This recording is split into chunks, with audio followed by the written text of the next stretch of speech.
Hello my dear friends, मैं B L Agrawal, Excel educational institute Raipur. आज मैं आपको मिलवाना चाहता हूँ पाखी डोलिया से, जिन्होंने अभी नवंबर 2022 अटेम्प्ट में सीए इंटर के बोथ ग्रुप निकाले हैं विथ 584 मार्क्स। एंड इन्होंने अकाउंट्स में 93 मार्क्स और एडवांस अकाउंट में 80 मार्क्स करीब ऑब्टेन किए हैं। तो आज अपन इनसे मिलके जानना चाहते हैं कि इन्होंने किस तरीके से अपनी अकाउंट्स और एडवांस अकाउंट की तैयारी की थी। पाखी, वेलकम, थैंक बहुत यू बहुत सर। बधाई आपको। Thank you sir. तो बेटा बताइए कि अ, किस तरीके से आपने अकाउंट्स की तैयारी की थी। अ, मतलब म, आपने किस तरीके से अपने आंसर्स को प्रेजेंट किए थे, क्या क्या आपने पढ़ाई की थी, वो सब थोड़ा गाइड कीजिएगा। सर अकाउंट्स में तो मैंने सारे एक तो सारे टेस्ट जो हो रहे हैं वीकली टेस्ट, वो सबसे इम्पॉर्टेंट है, उसको अच्छे से प्रिपेयर करके ही देना चाहिए। क्योंकि जितना अपन वीकली टेस्ट में पढ़ लेते हैं तो अपन को पीएल में कम रहता है, और क्योंकि आटो सब्जेक्ट पढ़ना रहता है पीएल में, तो अकाउंट्स और एडवांस अकाउंट दोनों थोड़ा हेल्प कर देता है। क्योंकि वीकली टेस्ट इतना अच्छे से, सर आपके नोट्स तो बहुत ही ज़्यादा हेल्पफुल होते हैं, और इतने क्वेश्चन हम लोग, आप होमवर्क भी देते तो होमवर्क भी टाइम टू टाइम करो, तो वो पूरा माइंड में रहता है कि हाँ कॉन्सेप्ट पूरा क्लियर रहता है। और एग्ज़ाम टाइम में भी एक बार कॉन्सेप्ट नोट्स गो थ्रू करो, और राइटिंग प्रैक्टिस मस्ट है, क्योंकि पेपर लोगों के बहुत छूटते हैं, तो जितनी ज़्यादा अच्छी स्पीड हो सके बेटर है। और एएस ये सब भी हमको अच्छे से करना चाहिए, क्योंकि एएस के क्वेश्चंस काफ़ी इजी आते हैं।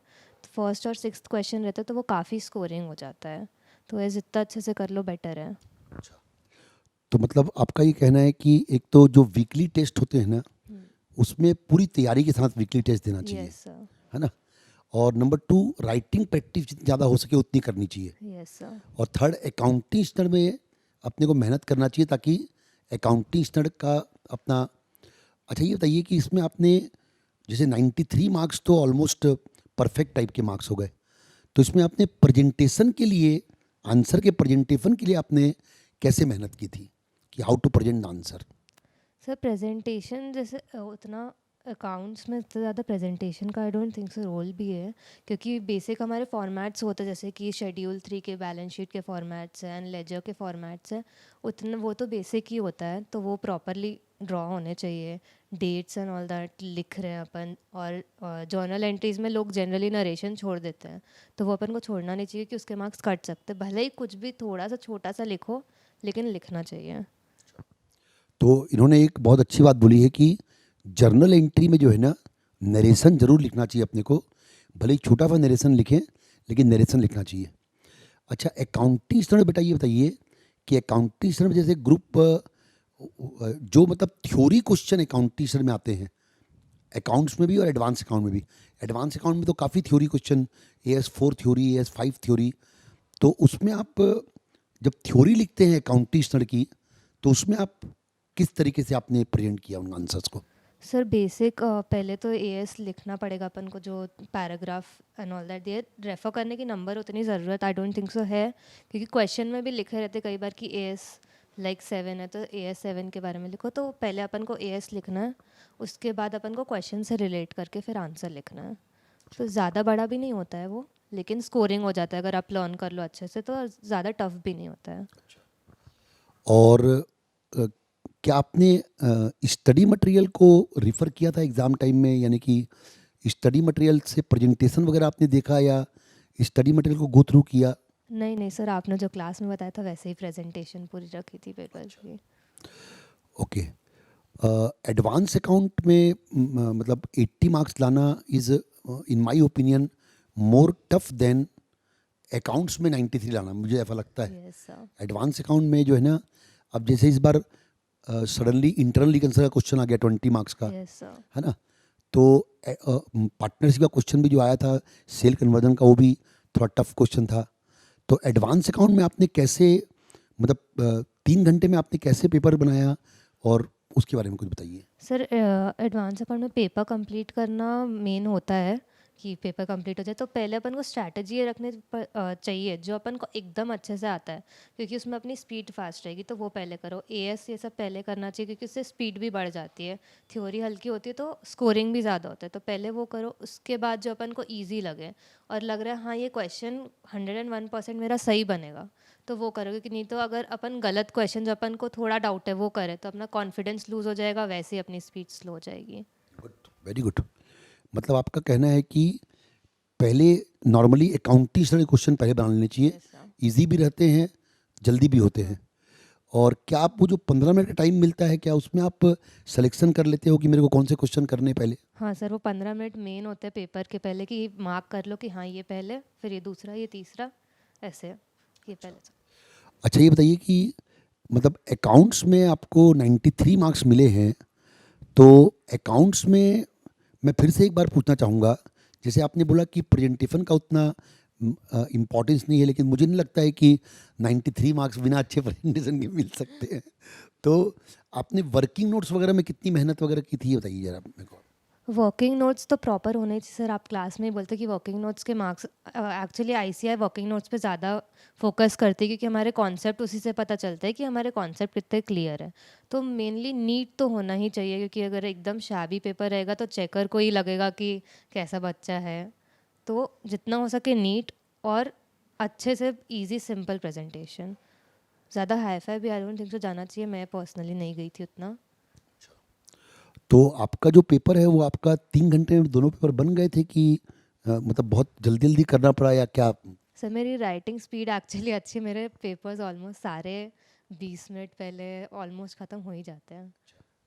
अच्छा, आपने प्रिपरेशन लीव के समय जो 2 महीने अपने को पीएल मिली थी, उस समय आपने एडवांस अकाउंट और अकाउंट्स को कितना टाइम दिया था, कितने बार आपने रिवीजन किया था, वो सब थोड़ा गाइड कीजिए ना। सर मैंने अकाउंट्स और एडवांस अकाउंट दोनों एक एक बार तो पहले मॉक टेस्ट के पहले रिवाइज़ किया था कि एक्सेल में मॉक टेस्ट थी, तो उसके पहले एक बार सितंबर में अराउंड रिवाइज़ किया था दोनों एक एक बार। उसके बाद मॉक टेस्ट में तो पूरा वापस रिवाइज़ ऑलमोस्ट 2 बार हो ही जाता है, क्योंकि एक दिन पहले पेपर से पहले भी और पेपर वाले दिन भी सुबह अपन एक बार गो थ्रू करते ही हैं। उसके बाद दोनों मॉक्स और मेन पेपर के बीच में भी गैप था, तो उसमें भी एक बार मैंने उठाया था, लेकिन मुझे पर्सनली ज़्यादा ज़रूरत नहीं लगी क्योंकि क्लास में हो जाता था मेरा अच्छे से। तो इसका मतलब आपने मॉक टेस्ट भी दोनों दोनों मॉक टेस्ट दिए थे, और दोनों मॉक टेस्ट एकदम सीरियसली दिए थे आपने? यस सर, पहले एक बार माइंड में रहता है कि मॉक टेस्ट नहीं देती हूँ, टाइम मिल जाएगा पढ़ने के लिए, लेकिन वो नहीं लाना चाहिए, क्योंकि मॉक अपने लिए एक बेस बन जाता है कि हाँ मुझे फाइनल में ये चीज़ पहले कर पढ़नी चाहिए, ये चीज़ बाद में पढ़नी चाहिए। जैसे एडवांस अकाउंट में पार्टनरशिप, लोग जनरली उसको पहले उठा लेते हैं कि टफ चैप्टर है तो मैं पहले ये इससे चालू करता हूँ। वो सबसे गलत अप्रोच होती है, क्योंकि पार्टनरशिप चैप्टर बहुत बड़ा है और लोग वो चालू करते हैं तो शाम तक उनका वही पार्टनरशिप चलता है और फिर पूरा आधा दिन चलेगा और एक ही चैप्टर रिवाइज हुआ। तो उससे अच्छा उसको लास्ट में उठाओ, क्योंकि वो वैसे ही टफ है। तो मतलब आपने जैसे अकाउंट्स में या एडवांस अकाउंट में आपने एक प्लानिंग बनाई होगी कि पहले स्मॉलर चैप्टर्स को आपने कंप्लीट हाँ, किया होगा, फिर उसके बाद आपने बड़े चैप्टर्स और पार्टनर। टफ और चैप्टर्स। एमालगमेशन में आपने कितनी मेहनत की थी? मुझे लगता है कि एमालगमेशन काफ़ी वर्सेटाइल टॉपिक है, हाँ, तो उसमें आपने कितना टाइम स्पेंड किया था?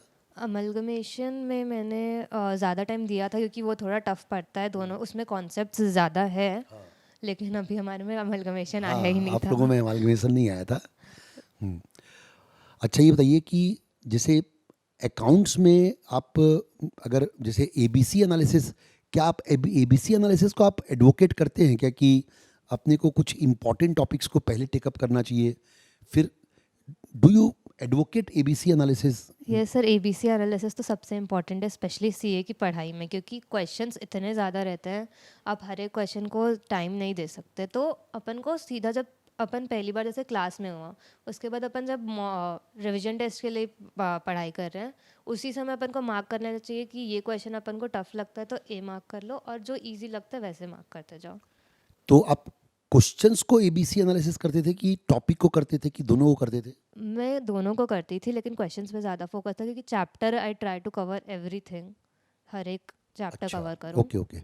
मतलब ये हुआ कि जैसे पार्टनरशिप में सेल कन्वर्जन चल रहा है, हम्म, तो सेल कन्वर्जन टॉपिक में मान लो 20 क्वेश्चन है, हाँ, तो आप 20 क्वेश्चन को पहले रैंकिंग कर देते थे कि हाँ, ये क्वेश्चन टफ है, ये इजी है, ये टफ है, हाँ, ऐसा रैंकिंग आप करते हाँ, थे। तो फिर वो एबीसी एनालिसिस करने के बाद फिर प्रिपरेशन के समय कैसे करते थे? प्रिपरेशन के समय में पहले एक क्वेश्चन उठाया जो ज़्यादा टफ है, क्योंकि मेरा टाइम उसमें ज़्यादा देना चाहिए। अगर जो मैंने जिसको इजी मार्क किया है वो तो अगर मैं नहीं भी देख के जाऊँ तो मुझसे शायद बन जाए, लेकिन ए वाला मुझसे नहीं बनेगा। तो उसको तब देखा, उसके बाद पेपर के तुरंत पहले भी एक बार देखा उसको, जाके अगर पेपर में आए तो मैं बना पाऊँ ईजिली। बहुत बढ़िया, मुझे बहुत बढ़िया लगा आपका ये। तो ये एबीसी एनालिसिस का आपका जो प्लान है ये बहुत अच्छा लगा मुझे, कि ये आप हर टॉपिक में करते थे। हाँ, यस सर। अच्छा, ये बहुत अच्छा तरीका है, क्योंकि मतलब जो टफ क्वेश्चन है लेकिन इम्पॉर्टेंट है हाँ, तो उनको आप पहले सॉल्व कर लेते थे। Yes sir. इजी क्वेश्चंस को बार बार रिवाइज करने की ज़रूरत नहीं है, एक बार रिवाइज आपने कर लिया तो हो गया। बहुत बढ़िया लगा। और बताइए, और कुछ नई चीज़ें, कुछ स्ट्रेटेजी वगैरह बच्चों के लिए उनको हेल्प मिले उसमें? सर, और ये सब चीज़ें पहले से करना चाहिए, पीएल के लिए तो छोड़ना ही नहीं चाहिए, क्योंकि पीएल में अपन बहुत स्ट्रेस में रहते हैं, तो उस समय बिल्कुल नहीं छोड़ना चाहिए। और एक्चुअली प्रैक्टिकल सब्जेक्ट्स ऐसे ऐसे टाइम पे उठाओ जब आप पक गए हो थ्योरी पढ़ के। तो उस समय आप जैसे मैं गाने सुनते सुनते करती थी अकाउंट्स और एडवांस, क्योंकि वो इजी भी कंपैरेटिवली मुझे रिलैक्सिंग लगता था, और ये सॉल्व करते जाओ तो मज़ा भी आता है सॉल्व करने में मुझे पर्सनली। मतलब ये हुआ कि आपने सितंबर अक्टूबर में जो आपको 2 महीने का पीएल मिला होगा, उसमें आपने अकाउंट्स और एडवांस अकाउंट को बहुत कम टाइम दिया, मुझे ऐसा लगता है, मतलब। मैं ज़्यादा टाइम नहीं दिया, मेरा एक्चुअली क्लासेस में सर हो जाता था, अच्छा, homework and all that time पे करो, टेस्ट टाइम पे दो, तो उससे हो जाता बहुत है। बढ़िया, बहुत बढ़िया लगा मुझे ये। मतलब ये हुआ कि आप 31 अगस्त को जब आपको पीएल मिली तो उसके पहले ही आपका अकाउंट्स और एडवांस अकाउंट, मतलब एग्जाम ओरिएंटेड आपका तैयार हो गया था। यस इज सर, इट मतलब दैट? बेसिकली रिवाइज करना था मुझे, लॉ ऐसा अलग से कुछ लर्न करने वाला कुछ नहीं था। अच्छा, देखिए दोस्तों, पाकी की जो सबसे बड़ी स्ट्रेंथ मुझे लगी ना, वो ये लगी कि इन्होंने ये नहीं सोचा कि मेरे को प्रिपरेशन लीव मिलेगी तो मैं प्रिपरेशन स्टार्ट करूंगी अकाउंट्स या एडवांस अकाउंट की। इन्होंने क्या किया, इनका माइंडसेट था कि एग्ज क्लास के दौरान ही जो है, वीकली टेस्ट जब होंगे तब, होमवर्क जब मिलेगा तब, उस समय ही मैं पूरा तैयार कर लूँगी। तो आप देखिए, इसको पीएल जब मिली 1 अक्टूबर को, तो उसके पहले ही जो है ना, 1 सितंबर को, उसके पहले ही इसका अकाउंट्स और एडवांस अकाउंट, ये बोल रही हैं कि मैंने एक तरीके से रिवीजन ही किया था उसका। अच्छा, अब एक आखिरी ये गाइड कीजिए आपकी, जैसे आपने बोला कि स्पीड आनी चाहिए इन दोनों सब्जेक्ट में, तो स्पीड के लिए क्या करना चाहिए बच्चों को आपके ख्याल में? स्पीड के लिए तो ज़्यादा से ज़्यादा क्वेश्चन सॉल्व करने चाहिए, लेकिन हमारे पास पीएल में उतना टाइम नहीं रहता है करने का, तो कोशिश करें क्लास के दौरान ही जितने हो सके। कई बच्चे क्या करते हैं, होमवर्क ही नहीं किया, वो सब चीज़ें नहीं करनी चाहिए। और एक क्लास के दौरान अपन ये भी कर सकते हैं, जैसे कोई क्वेश्चन है क्लास में एकदम नहीं समझ में आ रहा है, तो उसको एक दो बार और लिख के प्रैक्टिस करें, तो उससे अपनी स्पीड भी तेज़ हो जाएगी। अच्छा, तो मतलब आप लिख लिख के प्रैक्टिस करते थे। Yes sir. मुझे ऐसा लगता है कि कई बच्चे जो है ना, वो वाउचिंग ज़्यादा करने लग जाते हैं। नहीं सर, तो वाउचिंग तो करना ही नहीं चाहिए थे, प्रैक्टिकल सब्जेक्ट में हाथ ही नहीं चलेगा अपना पेपर लिखते समय। बिल्कुल सही बोल रहे हैं आप। मतलब जब भी मुझे लगता है कि आप जब भी अकाउंट्स लेके बैठती होंगी ना, तो कभी भी आप वाउचिंग नहीं करती होंगी, मुझे नहीं लगता सर, है। वाउचिंग तो कोई सॉल्यूशन ही नहीं है। और क्या आप पीएल के समय पूरा क्वेश्चन वापस से पूरा बना के देखती थी, या खाली फिगर्स लिख लिख के एक बार? फिगर्स लिख लिख के एक्चुअली मैं करती थी, क्योंकि पीएल के समय टाइम कम रहता है और मेरी स्पीड अच्छी थी, लेकिन जिनकी नहीं है उनको करनी चाहिए वहाँ लिख लिख के प्रैक्टिस। राइट, क्यों वैसे आपका फॉर्मेट वगैरह मुझे लगता है कि पहले ही तैयार हो चुका था दिमाग में, है ना, हाँ सर। कि कैसे अपने को आंसर प्रेजेंट करना है। Yes sir. बहुत बढ़िया। आपको मैं आगे के लिए, फ्यूचर के लिए, आपकी आर्टिकलशिप के लिए और आपकी ज़िंदगी के लिए बहुत बहुत बधाइयाँ देना चाहता हूँ। Thank you sir. Thank you बेटा, थैंक यू वेरी मच।